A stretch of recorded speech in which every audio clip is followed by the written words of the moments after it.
Hello Taurus, welcome to my channel astral born tarot. And ये March month के लिए reading होने वाली है।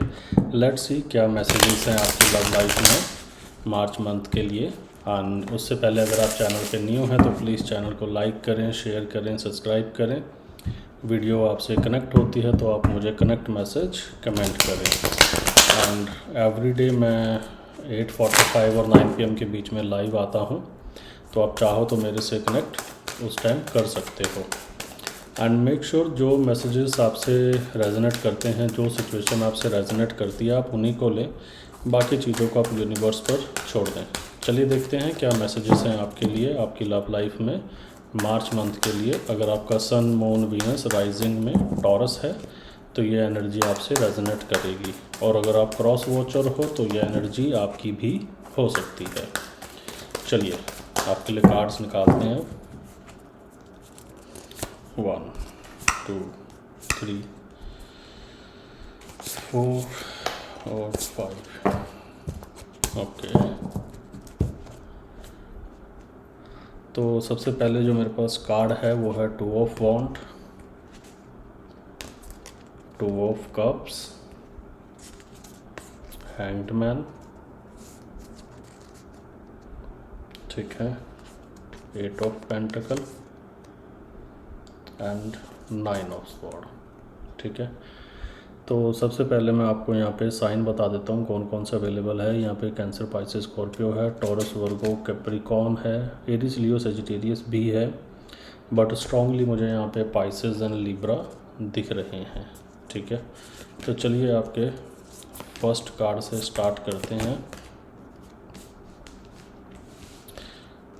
2 ऑफ वॉन्ड। तो टॉरस 2 ऑफ वॉन्ड से मुझे ये दिख रहा है कि आप लोग ना अभी एक लॉन्ग डिस्टेंस रिलेशनशिप में हो, या फिर ये डिस्टेंस अभी इमोशनल हो सकता है, ठीक है। तो कुछ लोगों के लिए मुझे ये दिख रहा है कि आप लोग ना अभी नो कॉन्टैक्ट की सिचुएशन में हो, and that is the reason आप लोगों के बीच में इमोशनल डिस्टेंस आ रखा है। एंड कुछ लोगों के लिए मुझे ये दिख रहा है कि आपके जो पार्टनर हैं, ठीक है, वो एक लॉन्ग डिस्टेंस रिलेशनशिप में आप लोग हैं। एंड ये देखो, लॉन्ग डिस्टेंस जो है ये city to city, state to state, कुछ लोगों के लिए कंट्री टू कंट्री भी हो सकता है। एंड आप लोगों को ना मिलने के लिए एक दूसरे से ट्रैवल करके जाना पड़ता होगा, जो लोग एक सिटी टू सिटी या state to state long distance में है। मोस्टली उनके पार्टनर एरीज, लियो, सेजिटेरियस ऐसे मुझे यहाँ पे दिख रहे हैं। एंड 2 ऑफ कप से मुझे ये दिख रहा है कि आप लोग दोनों ना काफ़ी एनर्जेटिक फील करते हो जब आप एक दूसरे के साथ होते हो। एक ट्विन फ्लेम जैसा कनेक्शन आप लोग फील करते हो। एंड दोनों तरफ से ना मुझे दिख रहा है कि इमोशंस आप लोगों के ना बहुत ज़्यादा कनेक्टेड हैं। ऐसा नहीं कि कोई एक पर्सन है जो कम करता है या दूसरा कम करता है। स्पेशली जो लोग कैंसर, पाइसेस, स्कॉर्पियो, मुझे दिख रहा है कि उनकी कनेक्टिविटी यहाँ पे बहुत अच्छी है। बट प्रॉब्लम आ रही है यहाँ पे हैंग्डमैन के साथ। हैंग्डमैन के साथ ना मुझे ये दिख रहा है कि देखो, लव तो है सिचुएशन में, बट आपके जो पार्टनर है ना कहीं स्टक हैं अभी।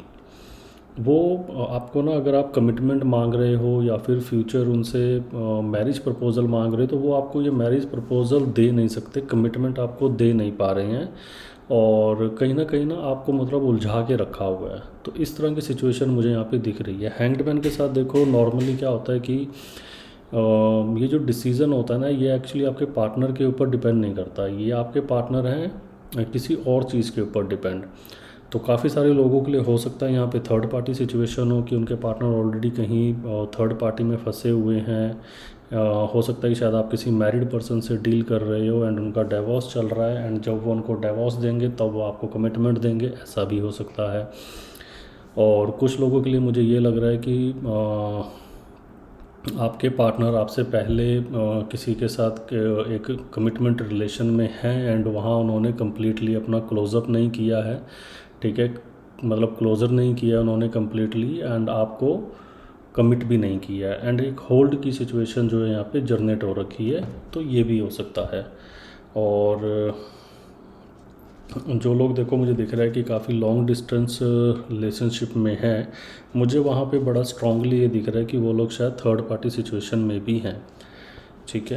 एंड सेकेंडली देखो मुझे ये दिख रहा है 2 ऑफ कप्स के साथ कि आप ना अपने पार्टनर के साथ इमोशनली तो कनेक्टेड हो ही, कहीं ना कहीं आप ना फिज़िकली भी बहुत ज़्यादा कनेक्टेड हो अपने पार्टनर के साथ। और जब आपको अपने पार्टनर से कमिटमेंट या फिर मैरिज प्रपोजल नहीं मिल रहा है, ठीक है, तो मुझे दिख रहा है कि आप इस चीज़ से बहुत ज़्यादा परेशान हो।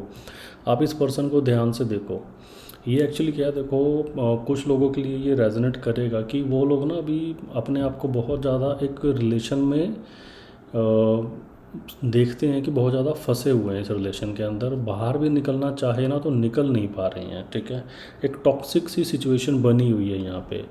और कहीं ना कहीं यहाँ पे ना देखो मुझे दिख रहा है कि काफ़ी सारे लोगों के जो पार्टनर है ना वो इमोशनली तो कनेक्टेड हैं ही, बट कहीं ना कहीं फिज़िकली भी आपसे बहुत ज़्यादा कनेक्टेड हैं वो लोग, ठीक है। एंड 8 ऑफ पेंटिकल के साथ मुझे ये दिख रहा है कि हो सकता है शायद प्रीवियसली आपके पार्टनर ने इतने एफर्ट्स ना लगाए हों इस रिलेशन के अंदर, ये मुझे दिख रहा है। और मुझे ये भी दिख रहा है कि एक टाइम पे मतलब आपने इस रिलेशन के अंदर बहुत सारे एफर्ट्स लगाए हैं एंड आपके पार्टनर ने इतने एफर्ट्स इसके अंदर नहीं लगाए हैं। तो अब मुझे दिख रहा है कि आपके जो पार्टनर है ना इस रिलेशन के ऊपर मुझे एफर्ट्स लगाते हुए दिख रहे हैं। अगर तो आप लोग नो कॉन्टैक्ट सिचुएशन में हो, क्योंकि काफ़ी सारे लोग ना मुझे यहाँ पे नो कॉन्टैक्ट सिचुएशन में भी दिख रहे हैं। 4 ऑफ कप्स का कार्ड है, तो मुझे काफ़ी सारे लोगों के लिए ये दिख रहा है कि वो लोग नो कॉन्टैक्ट में हैं एंड अपने पार्टनर से कम्युनिकेशन का वेट कर रहे हैं। तो उन लोगों के लिए देखो मैं ये बोलूँगा यहाँ पे कि अगर आपके पार्टनर ने आपको नो कॉन्टैक्ट की सिचुएशन में रखा हुआ है या फिर किसी बिट्रेल की सिचुएशन में रखा हुआ था, तो मुझे ये दिख रहा है कि अब वो इस कनेक्शन की तरफ थोड़े से एफर्ट लेते हुए मुझे दिख रहे हैं। अगर तो आप लोगों को कंप्लीट नो कॉन्टैक्ट सिचुएशन में, तो आप लोगों को एक कैजुअल हाई हेलो आ सकती है। एंड वो लोग जो किसी कमिटमेंट का वेट कर रहे हैं एंड अभी तक उनको कमिटमेंट नहीं मिली है या फिर उनके पार्टनर ने उनको जो है एक होल्ड स्टेज पे रखा हुआ है, तो उनके लिए मुझे ये दिख रहा है कि उनके पार्टनर भी यहाँ पे स्टेप ले रहे हैं एंड इस रिलेशन को वो नेक्स्ट उस स्टेप तक लेके जाना चाहते हैं। एंड 9 ऑफ कप्स के साथ टॉरस मुझे ये दिख रहा है कि आप जिस चीज़ का वेट कर रहे हो ना कि आपके पार्टनर आपको कमिटमेंट दें, एंड आपने काफ़ी लॉन्ग वेट किया है यहाँ पे। क्योंकि देखो ये जो एनर्जी है ना ये नॉर्मली 2 चीज़ें दिखाती है, या तो आप लॉन्ग डिस्टेंस रिलेशनशिप में हो या फिर डिस्टेंस आप लोगों में इमोशनली क्रिएट हो रखा है, या फिर आप लोग ना पेशेंटली वेट कर रहे हो अपने पार्टनर का कि कब आपके पार्टनर थर्ड पार्टी सिचुएशन को ख़त्म करेंगे या फिर कब वो आपको कमिटमेंट देंगे, जिसमें आप ना बहुत ज़्यादा इन्वेस्ट कर चुके होते हो एंड आप रिज़ल्ट का वेट कर रहे होते हो कि अब कब वो पॉजिटिव रिज़ल्ट आपको मिलेगा। तो हैंग्ड मैन के साथ देखो मुझे ये दिख रहा है कि आप लोगों ने बहुत लंबा चौड़ा वेट किया है इस रिलेशन के अंदर एंड फाइनली अब आपके पार्टनर्स पे स्टेप भी ले रहे हैं। तो आपके लिए मुझे 9 ऑफ कप्स के साथ ना मुझे यहाँ पे एक गुड एनर्जी, एक गुड स्टेप मुझे आप लोगों की लव लाइफ में आता हुआ दिख रहा है। अगर वो लोग जो अपने पार्टनर से बिल्कुल नो कॉन्टैक्ट की सिचुएशन में हैं, ठीक है, एंड जिनके पार्टनर ने उनको बिट्रेल दिया है थर्ड पार्टी की वजह से, उन लोगों के लिए मुझे दिख रहा है कि एक न्यू एनर्जी, एक न्यू लव उनकी लाइफ में आ सकता है, जो कि कैंसर, पाइसेस, स्कॉर्पियो हो सकता है। सेकेंडली जो लोग वेट कर रहे हैं उनके लिए मुझे एक प्रपोज़ल आता हुआ दिख रहा है। देखो ये प्रपोज़ल इमोशनल है, इमोशनल इन द सेंस कि देखो अब आपके पार्टनर चाहते हैं इस रिलेशन के ऊपर काम करना, ठीक है, बट कहीं ना मुझे दिख रहा है कि आप बहुत ज़्यादा परेशान हो अपने पास्ट के एक्सपीरियंस को लेके अपने पार्टनर के साथ। तो मुझे ये दिख रहा है कि कहीं ना आपको ना शायद ट्रस्ट नहीं है अपने पार्टनर के ऊपर, क्योंकि आपके पार्टनर की जो एनर्जी रही है ना बहुत ज़्यादा इन एंड आउट वाली एनर्जी रही है। कभी रिलेशन में है, कभी रिलेशन में नहीं है, और अगर आप कमिटमेंट मांग रहे हो तो आपको कमिटमेंट नहीं मिल रही है, वेटिंग की सिचुएशन मिल रही है, या फिर अगर आपको कमिटमेंट भी मिल रही है तो दोबारा से आप देख रहे हो कि वो फाइनलाइज तक, मतलब एक मैरिज तक नहीं जा पा रही है। और काफ़ी बार मतलब पैचअप और ब्रेकअप हो रहा है, ठीक है, ये सब चीज़ें चल रही हैं, पैचअप ब्रेकअप। तो मुझे दिख रहा है कि शायद आप ना अभी श्योर नहीं हो इस रिलेशन को लेके। कहीं ना कहीं आप अपने पार्टनर पे ना मतलब उनके एक्शन पे अब आपको मतलब ट्रस्ट नहीं हो रहा। आपको चाहिए कि कोई ना मतलब बातें नहीं, एक एक्शन चाहिए, आपको एक ग्राउंडेड एक्शन चाहिए, एंड तब आप रिस्पॉन्ड करेंगे अपने पार्टनर को। एंड कुछ लोगों के लिए मुझे ये दिख रहा है कि जो लोग नो कांटेक्ट की सिचुएशन में हैं, ठीक है, एंड नो कांटेक्ट में भी जिनको मतलब 8-9 महीने हो गए हैं, एक लंबा टाइम उनको नो कांटेक्ट में हो गया है, कुछ लोगों के लिए ये शायद 2-3 साल भी हो सकता है, तो मुझे दिख रहा है कि वो स्टिल अपने पार्टनर का वेट कर रहे हैं। सेकेंडली ना, जब उनकी लाइफ में मैंने बोला ना, देखो कि आपकी अगर आप लोग लंबे टाइम से नो कांटेक्ट में हो ना, आपके पास एक एनर्जी आ रही है कैंसर, पाइसेस, स्कॉर्पियो की, बट आप क्या कर रहे हो, आप सिर्फ अपने पार्टनर का वेट कर रहे हो। आप इस सिचुएशन में मतलब आप ना एक नई अपॉर्चुनिटी और न्यू लव जो यूनिवर्स आपको सेंड कर रहा है, आप उसको देख नहीं रहे हो, और आप कॉन्टिन्यूसली अपने पार्टनर का वेट कर रहे हो जो आपको बिट्रेल करके गया है, या फिर जिसने आपको अभी होल्ड की सिचुएशन में रखा हुआ है, ठीक है। कहीं ना कहीं देखो मुझे दिख रहा है कि ये चीज़ें टॉक्सिक तो बहुत सारी हैं, बट आप एक्सपेक्ट कर रहे हो कि यहाँ पे आपके पास लाइफ में बैलेंस आए, ठीक है। तो इस तरह की एनर्जी मुझे यहाँ पे आप लोगों के लिए दिख रही है। ओवरऑल अगर देखो मैं बोलूँ आपको कि कहीं ना कहीं देखो आप फ्यूचर प्लान कर रहे हो इस रिलेशन के अंदर, ठीक है। एंड क्योंकि यहाँ पे देखो डिफरेंट डिफरेंट सिचुएशन है, तो मैं अब आपको डिफरेंट सिचुएशन के हिसाब से बता रहा हूँ कि जहाँ पे मतलब आपका जो सोल कनेक्शन आप फील करते हो, ठीक है, जहाँ पे आप सोल कनेक्शन फील करते हो वहाँ पे आप पॉजिटिवली वेट कर रहे हो, क्योंकि आपको पता है कि हम दोनों यहाँ पे ट्रू हैं, एंड आप लोगों के बीच में अगर थर्ड पार्टी नहीं है और आप पेशेंटली वेट कर रहे हो, ठीक है। और डिले भी जो आपको मिला हुआ है ये है टेम्परेरी डिले, ये परमानेंट डिले नहीं है। यहाँ पे आपको देखो एफर्ट करनी है और इम्प्रूवमेंट करनी है, ठीक है, एंड आप इमोशनल सेटिस्फाइड यहाँ पे हो जाओगे, एंड आपको कमिटमेंट भी मिल जाएगी, ठीक है। जिन लोगों के बीच में थर्ड पार्टी नहीं है, बट जिन लोगों के बीच में देखो लव तो है, ठीक है, बट डिले, और मैं बोलूँगा कि डिले और वेटिंग की सिचुएशन थर्ड पार्टी की वजह से है, तो देखो वहाँ पे ना मुझे अभी भी चीज़ें काफ़ी ज़्यादा टॉक्सिक मुझे दिख रही हैं, ठीक है। वहाँ पे अभी भी आप लोगों को काफ़ी ज़्यादा वेट करना पड़ सकता है। और ऑल ओवर जो लोग थर्ड पार्टी में वेट कर रहे हैं या फिर जो नो कांटेक्ट में हैं और अपने पार्टनर का वेट कर रहे हैं, तो देखो उनके लिए ऑलरेडी एक न्यू एनर्जी, न्यू लव उनकी लाइफ में आ रहा है जिसकी तरफ वो देख नहीं रहे हैं, ठीक है।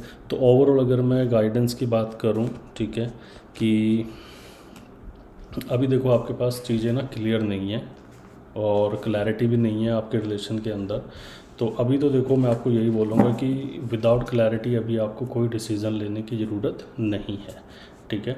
कम्युनिकेशन अपना ऑनेस्ट रखो अपने पार्टनर के साथ। चलिए अब देख लेते हैं कि आप लोगों के लिए गाइडेंस क्या है। Guidance for taurus, guidance for taurus, okay. Right action.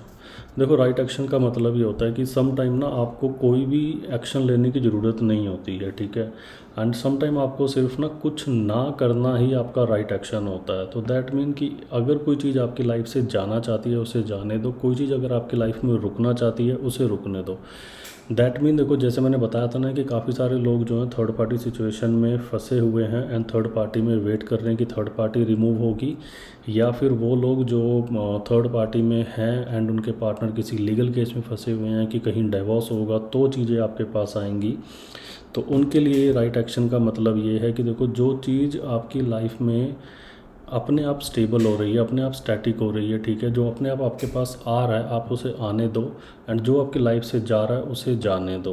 तो काफ़ी सारे लोगों को मैंने यहाँ पे बताया था ना कि अगर उनकी लाइफ में एक न्यू लव आ रहा है या न्यू एनर्जी आ रही है तो वो उसको ना एंटरटेन नहीं कर रहे हैं, वो अपना मुंह फेर के बैठे हुए हैं, ठीक है। तो आपके लिए मैसेज यहीं पे यही है, ठीक है, कि अभी आपको ना कोई एक्स्ट्रा ऑर्डिनरी एफर्ट्स करने की ज़रूरत नहीं है किसी पर्सन को रोकने के लिए, ठीक है। कई बार कुछ ना करना ही बेस्ट एक्शन होता है, ठीक है, जो यूनिवर्स आपको बोल रहा है। सेकेंडली देखो एनर्जेटिक क्लियरिंग है यहाँ पे, मतलब क्या है कि देखो गॉड ऑलरेडी आपकी लाइफ से ना काफ़ी सारी चीज़ें रिमूव कर रहे हैं जो आपके लिए अच्छी नहीं है, ठीक है। तो आप हो सकता है कि शायद आप काफ़ी सारी ऐसी चीज़ें पकड़ के बैठे हुए हो एंड उनका वेट करो, जो मैंने बताया ना कि थर्ड पार्टी में है, बिट्रेल भी हो चुका है, पता भी है थर्ड पार्टी में है, तब भी वेट कर रहे हैं, ठीक है। तो गॉड ने देखो ऑलरेडी ना काफ़ी सारी चीज़ें आपकी लाइफ से रिमूव कर रहे हैं। और ये देखो ये ना एक डिवाइन फ्लो है। डिवाइन फ्लो में क्या होता है कि देखो आप चाहे उसमें एफ़र्ट्स करें चाहे उसमें एफ़र्ट्स ना करें, वो अपने फ़्लो से चलेगा। तो बेहतर है कि आप गो विद द फ्लो वाली एनर्जी रखो। एंड मैंने आपको बोला था ना कि आपके पास ऑलरेडी लव आ रहा है बट आप रिसीव नहीं कर रहे हो उसको, तो देखो ये रिसीविंग का भी कार्ड आया आपके लिए। आपको देखो अपने आप को ना ओपन अप रखना है, ठीक है, अपने आप को ओपन अप रखना है एंड लव रिसीव करना है आपको। यूनिवर्स आपको लव सेंड कर रहा है बट आप लव रिसीव नहीं कर रहे हो। तो ओवरऑल देखो मेरे पास जो इन शॉर्ट अगर मैं आप लोगों को बोलूँ कि जो मेरे पास गाइडेंस आप लोगों के लिए है, ठीक है, एक तो फ़्लो को इंटरप्ट मत करो, जैसा फ़्लो चल रहा है वैसा फ़्लो चलने दो, कोई भी एक्शन लेने की इस टाइम पे नीड नहीं है, ठीक है। एक फ़्लो चल रहा है, ऑलरेडी आपके पास क्लैरिटी अपने आप आएगी आपके पास, आपको किसी चीज़ के पीछे भागने की ज़रूरत नहीं है, ना तो पर्सन के पीछे ना किसी क्लैरिटी के पीछे, ठीक है। ऑलरेडी आपके पास एक क्लैरिटी ऑलरेडी आएगी एंड ओपन अप रहो। हो सकता है कि शायद आपको अपने पार्टनर से ही कोई मैसेज आ जाए, ठीक है। और अगर आप लोग बहुत लंबे टाइम से नो कॉन्टैक्ट में हो तो अगर आपको यूनिवर्स न्यू लव सेंड कर रहा है, ठीक है, तो आपको उसकी तरफ भी एनर्जी अपनी रखनी चाहिए, ठीक है। तो ऑल ओवर यही मैसेजेस थे टॉरस मेरे पास आपके लिए एंड आई होप ये रीडिंग आपसे रेजोनेट हुई होगी। एंड अगर ऐसा है तो आप प्लीज़ वीडियो को लाइक करें, शेयर करें, सब्सक्राइब करें and see you in the next video. Meanwhile good night, take care, bye bye.